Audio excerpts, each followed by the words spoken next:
প্রিয় দেশবাসী, আসসালামু আলাইকুম রহমতুল্লাহ।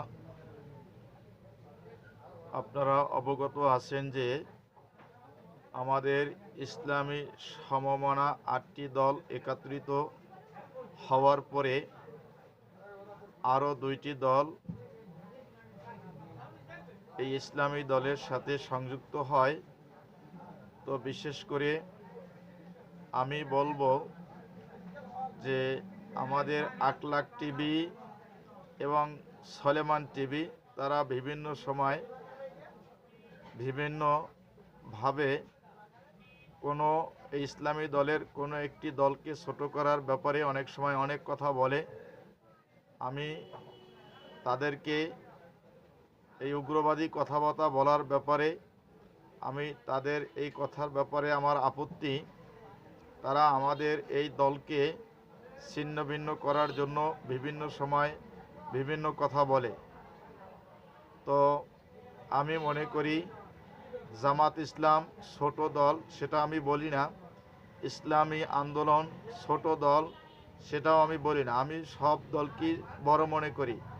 আরও আমাদের সাথে যতগুলো জোট হয়েছে আমাদের এই ইসলামী দলের সাথে আসছে, সকলেই বড় দল। কাউকে ছোট করা, ছোট দেখা, এটা ঠিক হবে না। আমি মনে করি যেহেতু ইসলামী আন্দোলন বাংলাদেশ যতটুকু ইসলামী রাজনীতির ব্যাপারে শক্ত অবস্থানে আছে, জামাত ইসলামও ঠিকই একই অবস্থানে আছে। আমি তাদেরকেও ছোট করতেছি না, কিন্তু আমি মনে করি ইসলামী আন্দোলনকে 100 সিট, জামাত ইসলামকে 100 সিট এবং আমাদের যে আরও সমমনা 8টি দল আছে তাদেরকে মিলাইয়াও 100 সিট, এভাবে যদি গ্রহণযোগ্য দেখে কারে কোথায় দিলে। আমাদের নেতারা একটা কথাই বলে যে আমরা জোট করেছি এরকম, যারে যেখানে প্রার্থী করলে আমরা ওই প্রার্থী নিয়ে আমরা বিজয় নিয়ে আসতে পারবো, ওই প্রার্থীকে আমরা সেখানে দেওয়ার চেষ্টা করব। তো এটা যদি মৌখিক না হয়, অন্তরের কথা হয়, তাইলে আমি মনে করি জামাত ইসলামীকে 100 সিটের বেশি নয়, ইসলামী আন্দোলনকেও 100 সিটের বেশি নয়, এরপরে 100 সিট থাকে। এই 100 সিট এটা এই যে আরও 8টি দল আমাদের সাথে আছে, 8টি কি 9টি, তাদেরকে ভাগ করে 100 সিট এটা দেওয়া উচিত।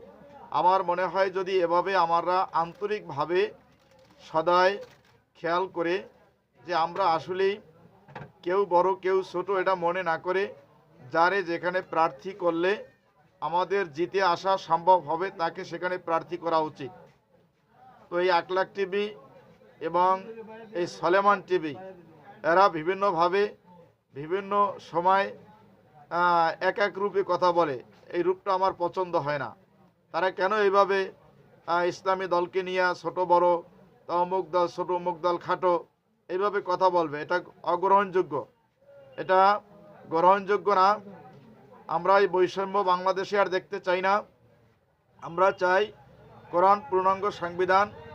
আমার ব্যক্তিগত জীবন কেমন চলবে, পারিবারিক জীবন কেমন চলবে, সামাজিক জীবন কেমন চলবে, রাষ্ট্রীয় জীবন ব্যবস্থা কেমন হবে, আন্তর্জাতিক জীবন ব্যবস্থা কেমন হবে, সেই লক্ষ্যে আমরা কাজ করতেছি। আপনারা অবগত আছেন যে ইসলামী আন্দোলন একেবারে সুসংগঠিত, তাদের তৃণমূল পর্যায়ে তাদের কমিটি আছে। আমি জামাত ইসলামীকে খাটো করতে চাই না। তারা বিগত দিনে হয়তো সিট পাইছে, আমরা সিট পাই নাই, ইসলামী আন্দোলন সিট পাই নাই, তাতে কি হয়েছে? আমরা যদি চরমনায়ের হুজুর যদি কোনো দলের সাথে আপোষ করত, 20-30টা সিট কোনো ব্যাপার না। তো হুজুরে চাইতেছে যে আমরা ইসলামী রাজনীতি করি, এই ইসলামী রাজনীতি করতে যাইয়া ইসলামকে বিক্রি করে, এরপরে ইসলামকে জলাঞ্জিত করে কারো সাথে জোট করে ক্ষমতায় যাওয়া, এটা আমাদের মুখ্য বিষয় না। আমাদের মূল হলো কোরআনের আইন সংসদে প্রতিষ্ঠা করা, ইসলামী রাজনীতি করা, এটা আমাদের মূল লক্ষ্য। তো সেই লক্ষ্যে আমি বলবো আমাদের জামাত ইসলামের আমির ডক্টর শফিকুর রহমান যদি আমাদের ইসলামী আন্দোলনের আমির তারা যদি এবং আরও যারা এই 10টি 11টি দলের নেতারা আছে তারা বসে এটাকে সঠিক একটা সিদ্ধান্তে পৌঁছে যে যারে যেখানে প্রার্থী দিলে উঠে আসা সম্ভব হয় তাকে সেখানেই প্রার্থী দিতে হবে, এটা নেতারা বলে, কিন্তু আসলে আমরা সেরকম লক্ষ্য করতেছি না। এটা আমরা বিভিন্নভাবে বিভিন্ন কথা শুনতেছি, উমুকের এই কয়টা সিট দেওয়া লাগবে, উমুকের এই কয়টা সিট দেওয়া লাগবে। এটা কেন হবে? এটা তো আমরা আশা করি না। আপনারা মুখে বলবেন একটা, এরপরে প্রমাণ হবে আর একটা।